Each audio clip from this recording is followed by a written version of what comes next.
Hello, तर कसे आहात? तर मी वर्षा आजच्या एका नवीन व्हिडिओमध्ये तुमचं खूप खूप मनापासून स्वागत करते. तर आज आहे गुरुवार, तर स्वामींचा पण वार आहे. आज दत्त जयंती पण आहे आणि मार्गशीर्ष महिन्यातला दुसरा गुरुवार पण आहे. तर आज आहे उपवास. तर सकाळचं सगळं आवरलं आहे माझं. फराळाला आज खिचडी केली होती, खिचडी खाल्ली आणि सगळं घरातलं पण आवरलं. आता पूजा वगैरे संध्याकाळी करायची, पुस्तक वगैरे वाचून नैवेद्यासाठी काहीतरी करायचं. तर नैवेद्याला काय आज गोड करणार ते दाखवेन तुम्हाला रेसिपीमध्ये. शेअर करेन तुमच्यासोबत ती रेसिपी. आणि सगळ्यांना दत्त जयंतीच्या खूप खूप शुभेच्छा. तर सियारा आमची तर झोपली दिसते का? झोपली बा आमचं. तिला झोपवलं आता, तिला पण भरवलं. तर आज मस्तपैकी संध्याकाळी पूजा करूया, काहीतरी करूया गोड नैवेद्यासाठी. त्याची रेसिपी पण मी तुम्हाला शेअर करते. आणि मला कमेंट करून नक्की सांगत जावा माझी रेसिपी तुम्हाला कशी वाटते. सिंपल असते, मी काय प्रोफेशनल शेफ वगैरे नाही आहे, किंवा मला जसं येतं तसं मी करते आणि तुमच्यावर शेअर करते सिंपल पद्धतीनं. जे मी रेग्युलर आमच्या जेवणामध्ये आम्ही बनवतो, असं काय नाही स्पेसिफिक मी रेसिपीसाठी काहीतरी वेगळं बनवते नाही. घरात आम्ही जेवणासाठी जे बनवतो तेच तुम्हाला मी रेसिपी शेअर करते. त्या रेसिपी तुम्हाला कशा वाटतात ते तुम्हाला मला कमेंट करून सांगा. आणखी नवीन काय तुम्हाला बघायचं असेल रेसिपी, किंवा काय नवीन काय व्हिडिओ पाहिजे असतील तर सांगा, मी तसे बनवेन. नवीन रेसिपी पण कोणती बघायची असेल तर ते सांगा, मी सिंपल पद्धतीने बनवून दाखवेन तुम्हाला. तर व्हिडिओ कंटिन्यू पाहत राहा. संध्याकाळची पूजा दाखवते आणि काय बनवायचं नैवेद्यासाठी ते पण दाखवेन तुम्हाला. 4:30.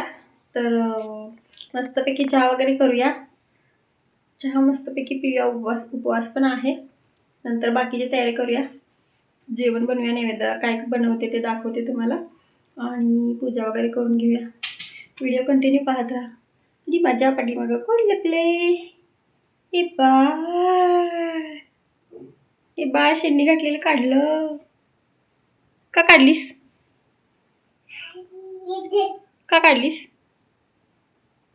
शेंडी का? काढलीस बघा, शेंडी घातलेली तिला, त्याचं हे काढते तिनं, बो काढली.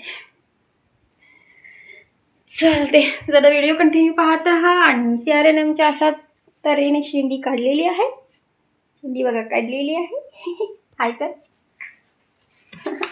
हाय कर पिल्लू, सोना हाय कर. काय हाय करा, हाय सॉरी, हाय करा, हाय करा तिथं. हा हॅलो कर. हॅलो, माझी शेंडी कशी आहे विचार. शेंडी कशी आहे? छान छान आहे का? मम्मा शेंडी घातलेली मी काढली म्हणा. हे थोडीच अशी काढायची नाही सोनू. वा किती दिसते शेंडी, छान छान दिसते पिल्लेली माझी शेंडी. चला व्हिडिओ कंटिन्यू पाहत राहा. मस्त असा माझा चहा वगैरे घेऊन झाला. तर त्यानंतर मी स्वयंपाकाची तयारी करत होते. सगळ्यात पहिल्यांदा मी नैवेद्यासाठी बनवणार होते तांदळाची खीर. तर त्याची रेसिपी तुमच्यावर शेअर करते.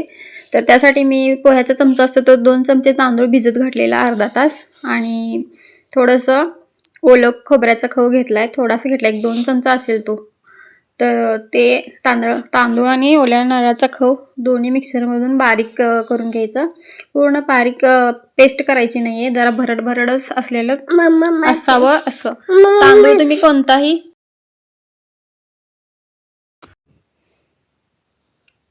तर याची आपण मिक्सरमध्ये पाणी घालून भरड करून घेऊया. थोडं पाणी घालायलाच लागतं, कारण की तसं होत नाही बारीक ते. तर बारीक झाल्यानंतर दाखवते तुम्हाला. इथे बघा मी बारीक भरड काढून घेतली आहे, बघू शकताय तुम्हाला. जास्त बारीक केले नाही तांदूळ.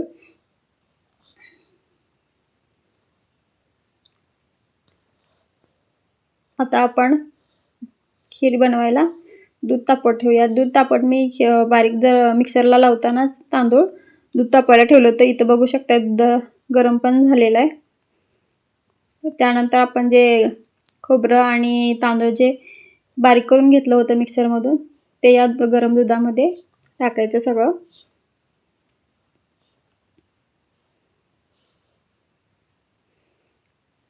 मी गॅस मिडियम करून घेतला आहे आणि ती पेस्ट सगळी टाकली दुधामध्ये.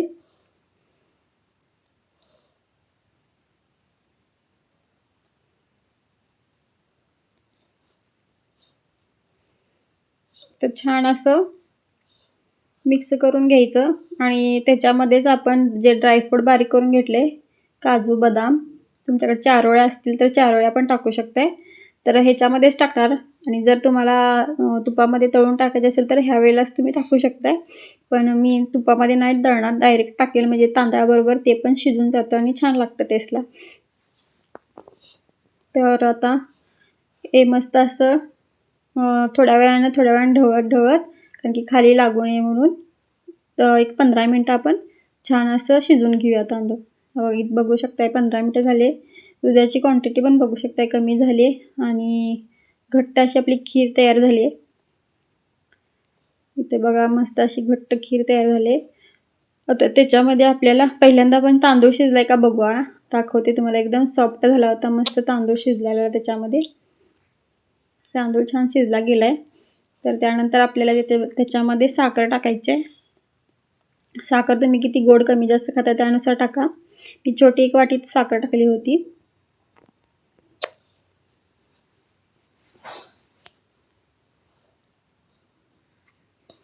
ते बघा, तर मी साखर टाकली छोटी. तुम्ही जर जास्त गोड खात असाल तर जास्त टाकू शकताय, कमी खात असाल तर कमी टाका. पण हे परफेक्ट होती आणि छान झाली होती खीर. मस्त, जास्त गोड पण नव्हती, जास्त फिक्की पण नव्हती आणि टेस्टला पण एकदम मस्त झाली ती खीर. आणि नारळाचं खाऊ घातल्यामुळे खिरीला आणखीन जरा टेस्ट छान येते. इथं बघा वेलची पूड घालायला लागले. ते हे छान मिक्स करून आणखीन घेऊया आपण.